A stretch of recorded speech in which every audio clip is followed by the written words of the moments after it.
So, today's Thursday and it's the first day of finals.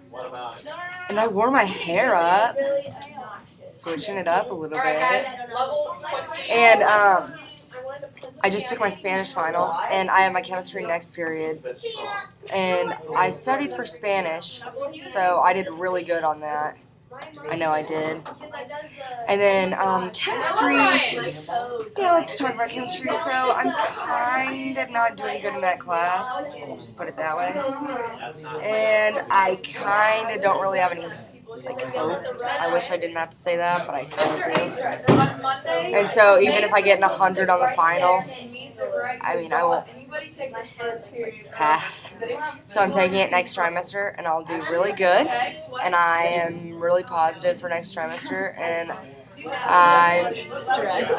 I'm gonna work really hard, and I'm actually gonna try really hard in school and do good on all my work and study for tests and everything. So yeah. And my mom gets home today, and I'm so excited. I don't think I've ever been so excited. Have you been home alone?